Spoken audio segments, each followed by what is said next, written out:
And I think I agree with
శీతల ప్రాంతాలైన బెంగళూరు తర్వాత చిత్తూరు జిల్లా పడమటి ప్రాంతాల్లో మాత్రమే సాగయ్యే క్యాప్సికం మిర్చిని గుంటూరు జిల్లాలోనూ రైతులు ప్రయోగాత్మకంగా సాగు చేస్తూ కొత్త ఒరవడికి శ్రీకారం చుడుతున్నారు.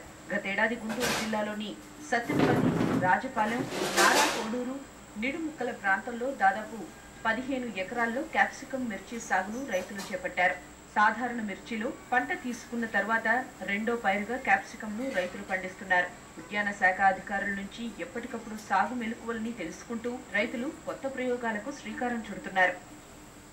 క్యాప్సికమ్ చాలా సున్నితమైనటువంటి మొక్క. ఎండ వేడిమికి తర్వాత ఇసురు గాలులకి ఇది తట్టుకోలేని కారణం వలన దీన్ని గ్రీన్ హౌస్ లో కల్టివేట్ చేయటం ద్వారా మనం అధికమైనటువంటి ఉత్పాదనని తీసుకోవడానికి అవకాశం ఉంటుంది. క్యాప్సికం పంటకు శీతల వాతావరణం అనుకూలం కావడంతో అందుకు అనుగుణంగా మిర్చి నారు సాగు చేసే పాలీహౌజ్లు, షేర్ నెట్ హౌజుల్లోనే పండిస్తున్నారు. పచ్చ, పసుపు, ఎరుపు రంగుల్లో ఉండే క్యాప్సికం ను మాత్రం ప్రయోగాత్మకంగా సాగు చేస్తున్నారు. ఎరువుల వాడకంలో కూడా రైతులు వినూత్న పద్ధతుల్ని ఎంచుకున్నారు. జీవ ఇంధన ఎరువుల్ని వినియోగించడం ద్వారా సాగు ఖర్చుల్ని తగ్గించుకుంటూ దిగుబడుల్ని మెరుగుపరుచుకుంటున్నారు. వినియోగదారులకు సైతం నాణ్యమైన పంట ఉత్పత్తుల్ని అందించగలుగుతున్నారు. సాగు అనేది మన ఏరియాలో వర్కౌట్ అవుతుందండి. ఎందుకంటే మన వచ్చరికి బ్లాక్ సాయిల్ ఒక్క గ్రోతింగ్ కానీ అన్ని విధాల తెగుళ్ళను తట్టుకోవడం కానీ చాలా ఎక్సలెంట్గా ఉందండి. ఫర్టిలైజర్ కాకుండా సేంద్రియ ఎరువులు వాడకం జరగాలి. ఎందుకంటే దానికి దీనికి తేడా కూడా చూసాము. రేటు విషయం వచ్చేసరికి ఏప్రిల్, మే, జూన్ 3 నెలలు కొంచెం డిమాండ్గానే ఉంటుంది. ఎందుకంటే పెళ్ళిళ్ళ సీజన్ ఇంకా ఫంక్షన్స్ ఎక్కువ అయింది కాబట్టి ఇక్కడ బాగా ఎక్కువ రావడానికి ఆస్కారం ఉంది. జూన్ నుంచి ఫిబ్రవరి వరకు ఈ పంట సాగుకు అనువైన కాలమని సాగుదారులు చెబుతున్నారు. మొదటి పంట దిగుబడి వచ్చిన తర్వాత మరో 2 దిగుబడులు తీసుకోవచ్చని వారు తెలియజేస్తున్నారు. బెంగళూరు క్యాప్సికం ఒక్కొక్కటి 250 గ్రాముల వరకు బరువు తూగుతుండగా జిల్లాలో సాగయ్యే మిర్చి 100 నుంచి 200 గ్రాముల వరకు ఉంటున్నట్లు అధికారులు వివరిస్తున్నారు. ప్రారంభించిన ఈ షెర్నెట్ హౌస్ల కింద క్యాప్సికం ప్రారంభించినప్పటి నుంచి ఇక్కడ దిగుబడి ఫిబ్రవరి 10-12 తారీఖుల నుంచి ప్రారంభమైంది. ప్రతిరోజు కూడా మార్కెట్కి స్థానికంగా ఉత్పత్తి చేసిన క్యాప్సికం కాయలే ఇటు గుంటూరు అదేవిధంగా విజయవాడ మార్కెట్ కూడా రైతులు తరలించడం జరుగుతుంది. దీని ఫలితంగా ఈ సంవత్సరం ఫిబ్రవరి 20-22 తారీఖుల తర్వాత ప్రతిరోజు బెంగళూరు నుంచి దిగుమతి చేసుకుంటున్న క్యాప్సికం వ్యాపారస్తులు ఆపేశారు. కావాల్సినంత క్యాప్సికం స్థానికంగా ఉత్పత్తి చేయబడడం వల్ల ఇతర ప్రాంతాల నుంచి ముఖ్యంగా బెంగళూరు నుంచి ప్రతిరోజు తెప్పించుకోవాల్సిన అవసరం లేకుండా పోయింది. ప్రయోగాత్మకంగా క్యాప్సికం మిర్చి సాగు చేస్తున్న రైతుల్ని మార్కెటింగ్ ఇబ్బందులు కొంత మేరకు కలవరపరుస్తున్నాయి. గతేడాది మార్కెట్లో కిలో క్యాప్సికం మిర్చి 40 రూపాయలుండగా ఈసారి 15 రూపాయల వరకు పడిపోయిందని వారు ఆందోళన వ్యక్తం చేస్తున్నారు. గుంటూరు, విజయవాడ మార్కెట్లో గుంటూరు రైతులు సాగు చేస్తున్న మిర్చిని వ్యాపారులు తీసుకుంటున్నారు. ఇది కొంతవరకు ఊరటనిస్తోందని చెబుతున్నారు. ప్రస్తుతం అన్సీజన్ కావడంతో రానున్న రోజుల్లో మంచి ధరలు లభించే అవకాశం ఉందని రైతులు ఆశాభావం వ్యక్తం చేస్తున్నారు. బాగా పెట్టుబడి అధికంగా ఉంటుంది. రోజు 4 లేబర్ కావాలి. దానికి పురుగు మందులు జాగ్రత్తగా పోషక పదార్థాలు అన్ని అందించాలి. కట్టెలు బాతి కట్టించాలి. బాగా ఖర్చుతో కూడిన పంట, కానీ ఇప్పుడు మార్కెట్ లేదు. అంటే ఫిబ్రవరి, మార్చి నెలలో ఈ క్యాప్సికం ధరలు అంత ఆశాజనకంగా కనపడటం లేదు.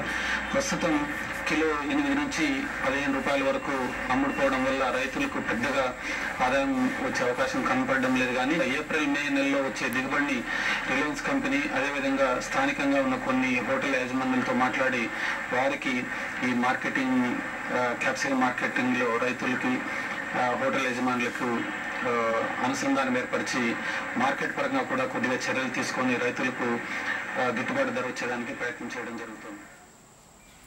సాధారణ మిర్చి పంటకు వచ్చే తెగుళ్లే ఈ పంటను ఆశిస్తుండటంతో ఇప్పుడున్న అనుభవం సరిపోతుందని సాగుదారులు చెబుతున్నారు. జీవ రసాయన ఎరువుల్ని వినియోగించడం ద్వారా లాభాల్ని గరిష్టంగా పెంచుకోవచ్చని వారు సూచిస్తున్నారు.